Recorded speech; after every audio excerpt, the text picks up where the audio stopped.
Halo teman-teman semua, perkenalkan nama saya Tandian Prilia Iriantisia dengan NIM 2120201194. Pada kesempatan kali ini, saya akan mempresentasikan materi tentang komunikasi dalam organisasi. Jadi, organisasi merupakan suatu kumpulan atau sistem individual yang melalui suatu hierarki atau jenjang dan pembagian kerja, berupaya mencapai tujuan yang ditetapkan. Lalu, karakteristik organisasi itu ada 6. Yang pertama, adanya pembagian tugas dan tanggung jawab. Yang kedua, adanya pusat kekuasaan. Yang ketiga, adanya substitusi sumber daya manusia. Yang keempat, adanya ketergantungan antar anggota organisasi. Yang kelima, adanya interaksi yang berulang-ulang. Dan yang terakhir, adanya koordinasi antar komponen. Lalu, tipe organisasi dibagi menjadi 4 bagian. Yang pertama adalah organisasi bisnis. Tujuan utamanya adalah mencari keuntungan ekonomi. Yang kedua, organisasi nirlaba atau non-laba. Organisasi yang tidak berorientasi pada laba. Yang ketiga, badan usaha milik negara atau BUMN. Suatu perusahaan yang sebagian atau seluruh modalnya dimiliki oleh pemerintah. Lalu yang terakhir, koperasi. Organisasi ekonomi rakyat yang berwatak sosial dan karakteristik utamanya adalah user-owned oriented firm. Lalu fungsi komunikasi dalam organisasi. Yang pertama adalah fungsi informatif. Jadi orang-orang dalam tataran manajemen membutuhkan informasi untuk membuat suatu kebijakan organisasi ataupun guna mengatasi konflik yang terjadi di dalam organisasi. Lalu karyawan membutuhkan informasi tentang jaminan keamanan, jaminan sosial dan kesehatan, izin cuti dan sebagainya. Lalu yang kedua ada fungsi komunikasi dalam organisasi yaitu regulatif. Fungsi regulatif ini berkaitan dengan peraturan-peraturan yang berlaku dalam suatu organisasi. Pada semua lembaga atau organisasi ada dua hal yang berpengaruh terhadap fungsi regulatif, yaitu atasan atau orang-orang yang berada dalam tataran manajemen. Lalu, yang ketiga ada fungsi persuasif. Dalam mengatur suatu organisasi, kekuasaan dan kewenangan tidak akan selalu membawa hasil sesuai dengan yang diharapkan. Maka banyak pimpinan yang lebih suka untuk mempersuasi bawahannya daripada memberi perintah. Sebab pekerjaan yang dilakukan secara sukarela oleh karyawan akan menghasilkan kepedulian yang lebih besar dibanding kalau pimpinan sering memperlihatkan kekuasaan dan kewenangannya. Dan yang terakhir adalah fungsi integratif. Jadi setiap organisasi berusaha menyediakan saluran yang memungkinkan karyawan dapat dilaksanakan tugas dan pekerjaannya dengan baik.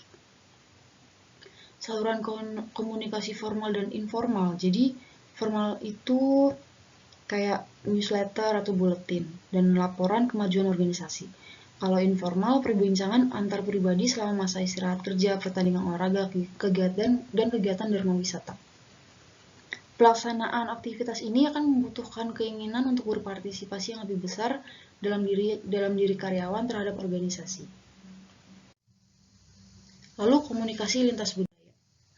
Pengertiannya adalah komunikasi bisnis internasional merupakan proses pengiriman dan penerimaan pesan antara orang-orang yang berbeda latar belakang budayanya, sehingga dapat mengarah kepada perbedaan dalam menafsirkan tanda-tanda verbal dan non-verbal.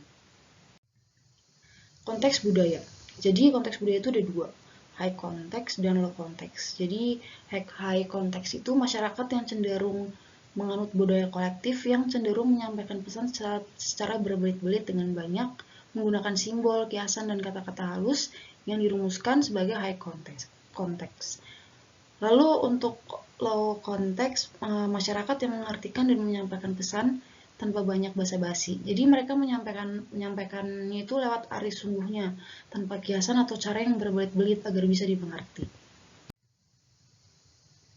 Lalu ada perbedaan budaya dalam konteks status sosial.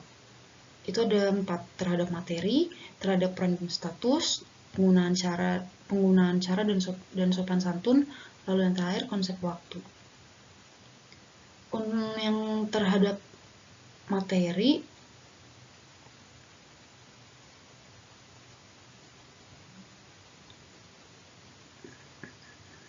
jadi untuk konteks budaya rendahnya itu berorientasi pada tujuan dan kenyamanan materi diperoleh dari usaha individu. Lalu untuk konteks budaya tinggi, mendapatkan pekerjaan lebih penting dibandingkan bekerja secara efisien.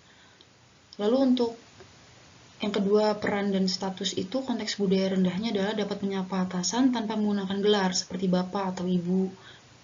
Lalu, hubungan antara atasan dan bawahan bersifat terbuka, tidak terdapat perbedaan antara atasan dan bawahan. Untuk konteks budaya tingginya menyapa perilaku bisnis atau atasan dengan gelar. Jadi status sosial tidak penting bahkan di luar pekerjaan atau di luar kedinasan. Lalu tertutup, atasan dan bawahan harus dibedakan, cenderung ada jarak antara atasan dan bawahan. Lalu yang ketiga, penggunaan cara dan sopan santun. Konteks budaya rendahnya itu memberikan hadiah kepada istri teman dianggap sopan dan biasa. Atau contoh lainnya, mencium istri orang sebagai ungkapan kehangatan dan persahabatan dianggap wajar dan biasa. Tapi konteks budaya tingginya, memberikan hadiah kepada istri teman dianggap tidak sopan, apalagi mencium istri teman, akan dianggap sebagai bentuk kurang ajaran. Dan yang terakhir, konsep waktu. Konsep budaya rendah menganggap waktu sebagai cara untuk merencanakan hasil kerja dengan efisien. Waktu diperlakukan dengan sangat berharga. Sebaliknya, pada budaya dengan konteks budaya tinggi, cenderung tidak menghargai waktu, sehingga istilah jam karet merupakan hal yang biasa. Lalu ada perbedaan tanda-tanda non-verbal. Yang pertama adalah konsep ruangan. Pada budaya dengan konteks budaya rendah, ruangan kerja lebih tertutup karena mereka lebih menghargai privasi seseorang. Sedangkan pada budaya dengan konteks budaya tinggi, ruangan lebih terbuka. Atasan bawahan dapat saling melihat satu sama lain, seperti dapat kita lihat di perusahaan-perusahaan Jepang. Lalu yang kedua ada kontak mata. Pada budaya dengan konteks rendah seperti Amerika Serikat, jika seseorang tidak membalas tatapan matanya, maka dianggap orang tersebut mengelak atau tidak jujur. Sedangkan pada budaya dengan konteks tinggi, seperti di Asia dan Amerika Latin, dengan mempertahankan tatapan mata ke bawah merupakan tanda penghargaan atau penghormatan. Sebaliknya, menatap mata langsung dapat dianggap sebagai bentuk ketidaksopanan. Dan yang terakhir adalah bahasa tubuh. Bahasa tubuh bisa membantu mengklarifikasi pesan-pesan yang membingungkan. Namun dalam perbedaan antar budaya, bahasa tubuh dapat memberikan pengertian yang berbeda. Misalnya dalam budaya dengan konteks yang rendah, mengangkat kaki ke atas meja merupakan hal biasa. Namun dalam budaya yang konteks budayanya tinggi, hal itu dianggap sebagai bentuk ketidaksopanan atau penghinaan. Sekian presentasi dari saya. Terima kasih.